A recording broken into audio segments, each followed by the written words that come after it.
और मुझे ऐसे लोग पसंद भी नहीं जो झूठ मक्कार। मेरा जो है ना, मैं मुंह पे बोलूँगी। पर तू मुझे पैसा नहीं दे रहा है, तेरी चमचागिरी करूँ मैं इधर किसी के बाप की चमचागिरी करने को नहीं बैठी।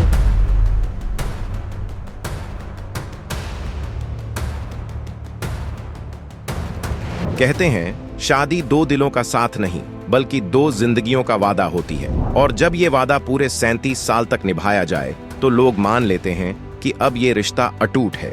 लेकिन सोचिए, अगर इतनी लंबी उम्र का साथ भी एक दिन अचानक टूट जाए तो वजह कितनी बड़ी और चौंकाने वाली होगी। जी हाँ, बॉलीवुड के कॉमेडी किंग गोविंदा और उनकी पत्नी सुनीता आहूजा, जिनका रिश्ता 3 दशक से भी ज्यादा वक्त तक मिसाल माना गया, अब हमेशा के लिए अलग हो गए हैं। सवाल ये है, आखिर क्यों?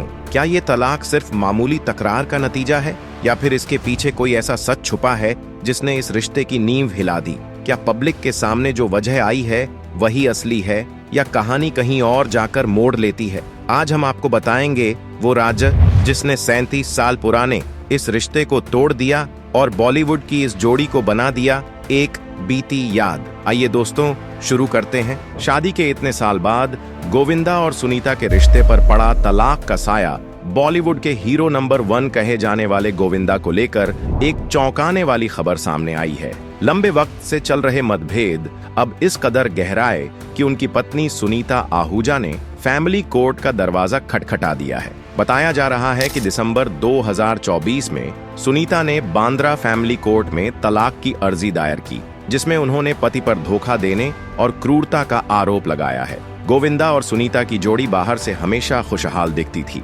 लेकिन हकीकत इससे अलग निकली। शादी के इतने साल बाद उनके रिश्ते में दरारें अब खुलकर सामने आ गई हैं। आइए जानते हैं सुनीता और गोविंदा की लाइफ और केस के बारे में। गोविंदा सुनीता की लव स्टोरी की शुरुआत, पहली मुलाकात, किस्मत या चुनौती? गोविंदा और सुनीता की पहली मुलाकात घर के ही रिश्तेदारी के जरिए हुई थी। उस समय गोविंदा B.com की पढ़ाई कर रहे थे और अपने मामा के घर पर रहते थे। सुनीता भी अक्सर अपनी बहन से मिलने वहां आया जाया करती थीं, क्योंकि उनकी बहन गोविंदा की मामा जी की पत्नी थी। इसी दौरान एक पारिवारिक कार्यक्रम में दोनों आमने सामने आए। उसी वक्त गोविंदा के मामा ने मजाक करते हुए कहा, गोविंदा को कोई लड़की इम्प्रेस ही नहीं कर सकती। मामा की यह बात सुनीता को चुभ गई और उन्होंने इसे एक चुनौती मान लिया। तभी से उन्होंने ठान लिया कि वह साबित करके दिखाएंगी कि गोविंदा को इम्प्रेस करना नामुमकिन नहीं है। यहीं से दोनों की कहानी की शुरुआत हुई, जहां पहली मुलाकात एक मजाक और चुनौती से हुई, लेकिन आगे चलकर वही रिश्ता गहरी मोहब्बत में बदल गया। कहना गलत न होगा कि शुरुआत में उनकी बॉन्डिंग में टकराव अधिक था। सुनीता एक हाई सोसाइटी बैकग्राउंड से थीं, वहीं गोविंदा विरार से एक देसी साधारण लड़के की तरह थे। उनकी पर्सनैलिटी में अंतर था। जैसे कि सुनीता ने कहा था, मैं शॉर्ट्स पहनती हूँ, और वह कहता था, बेहद शर्मनाक बात है, हम एक तरह से बिल्कुल बिल्लियां और कुत्ते की तरह लड़ते थे। लेकिन उनकी आपसी लड़ाइयां धीरे धीरे दोस्ती की राह पर बढ़ने लगीं, क्योंकि उन्हें साथ में डांस करना पसंद था। गोविंदा के मामा इन्हें अक्सर डांस में भाग लेने के लिए प्रोत्साहित करते, और डांस के दौरान धीरे धीरे इनके बीच प्यार खिल उठा। इनके प्यार की शुरुआत धीरे धीरे परिवार के सामने भी आई। गोविंदा की मां निर्मला देवी ने सुनीता को बेहद पसंद किया, और परिवार की सहमति से दोनों ने 11 मार्च 1987 को शादी की। शादी इतनी थी कि इसे सार्वजनिक नहीं किया गया। गोविंदा और सुनीता की शादी लगभग 4 साल तक मीडिया से छिपाकर रखी गई थी। सुनीता के पिता की तरफ से कुछ विरोध भी था, क्योंकि गोविंदा उस समय इंडस्ट्री में अभी भी साबित हो रहे थे, लेकिन परिवार का अंततः समर्थन उन्हें मिला।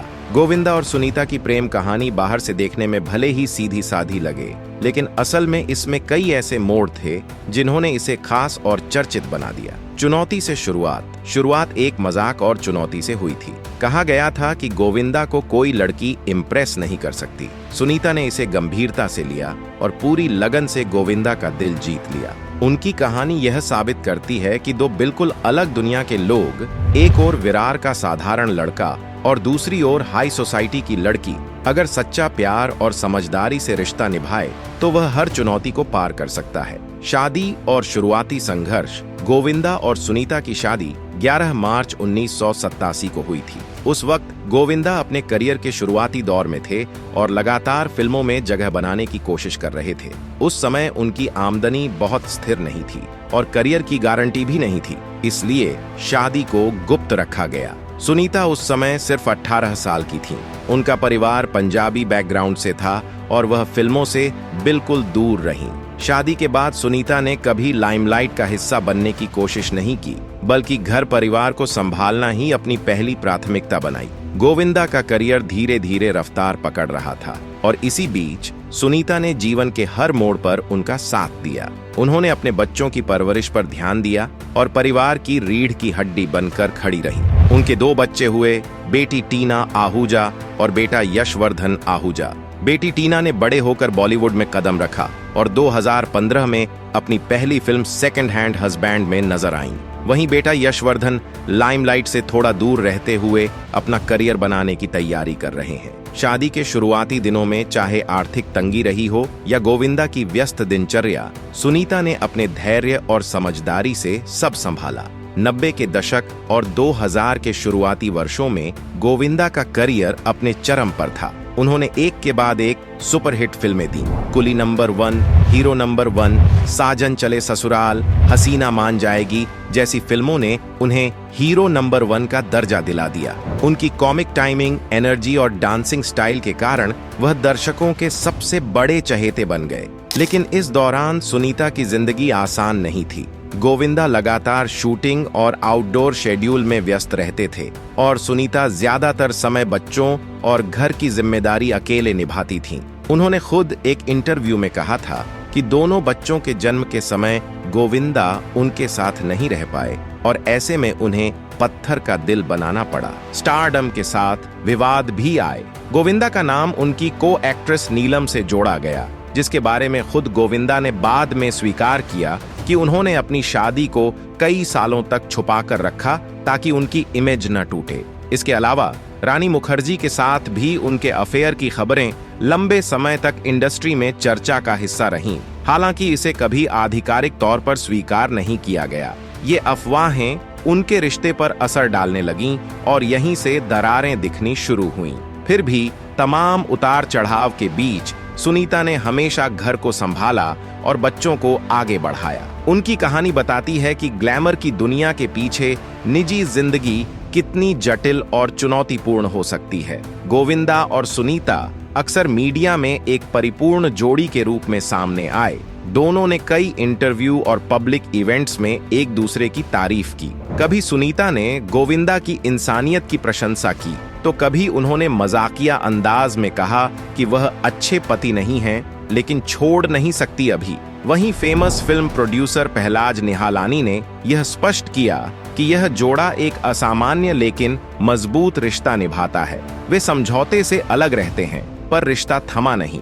इसके विपरीत निजी जिंदगी में खबरें आईं कि वे अलग अलग रहते हैं, गोविंदा बंगलों में और सुनीता फ्लैट में, ताकि बच्चों की जिंदगी और घर की गोपनीयता बनी रहे। मिंट इंडिया टुडे सुनीता ने यह स्पष्ट किया कि यह दूरी उन्हें सहज महसूस कराने के लिए थी, न कि तलाक की शुरुआत। टर्निंग पॉइंट, आखिर क्यों टूटा 37 साल का रिश्ता?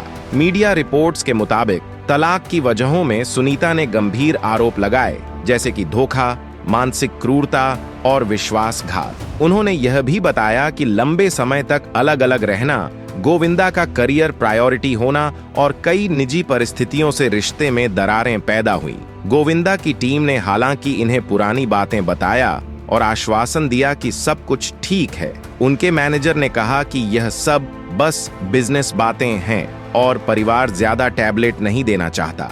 गोविंदा की वकील ने भी ये अफवाहें खारिज कर दी और बताया कि अलग अलग रहने की व्यवस्था केवल सुविधाजनक है, उसका मतलब तलाक नहीं। इसी बीच गोविंदा ने एक बड़ी कॉन्फेशन भी की थी। उन्होंने स्वीकार किया कि उन्होंने अक्सर अपनी शादी को स्टार नीलम से छुपाकर रखा था ताकि उनकी स्क्रीन इमेज खराब ना हो। इस दौरान निजी रिश्तों में दुविधाएं भी आईं। संभवतः यह भी उनके रिश्ते पर दबाव बनाने वाला कारक रहा। कोर्ट में सुनीता ने दिसंबर 2024 में तलाक की याचिका दायर की, जिसमें उन्होंने गोविंदा पर धोखा, क्रूरता और परित्याग के गंभीर आरोप लगाए हैं। अदालत ने मई 2025 में गोविंदा को समन भेजा, लेकिन वे सुनवाई में उपस्थित नहीं हुए, जबकि सुनीता समय पर मौजूद रही। इंडस्ट्री में हलचल तेज हुई। सुनीता ने एक व्लॉग में महालक्ष्मी मंदिर जाकर अपनी भावनाएं साझा की।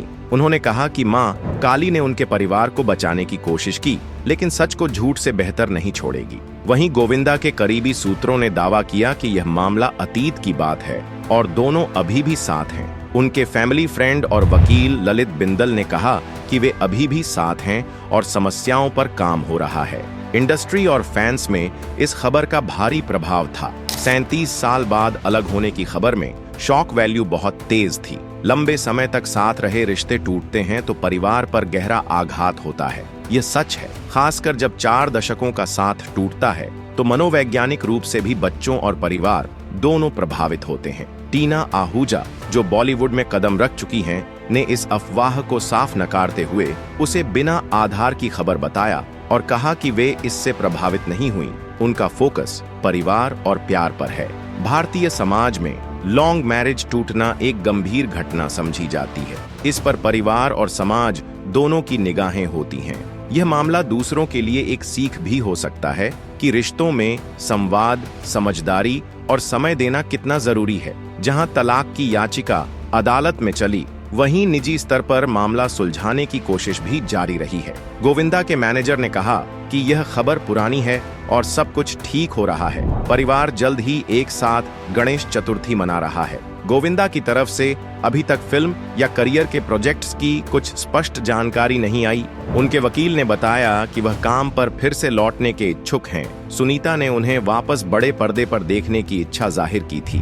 37 साल का साथ और अब सिर्फ यादें। दुनिया के सामने ये जोड़ी हमेशा परफेक्ट कपल की तरह दिखी, लेकिन असलियत क्या थी यह शायद सिर्फ दोनों ही जानते हैं। 37 साल की लंबी शादी के बाद अलग होना आसान नहीं होता, न परिवार के लिए, न बच्चों के लिए और न ही उन लाखों फैंस के लिए जिन्होंने हमेशा इन्हें आदर्श जोड़ी माना। फिलहाल परिवार की ओर से इस पूरे मामले पर कोई आधिकारिक बयान नहीं आया है। अब देखना यह होगा कि आने वाले दिनों में कौन सी सच्चाइयां सामने आती हैं और यह रिश्ता किस मोड़ पर खत्म होता है।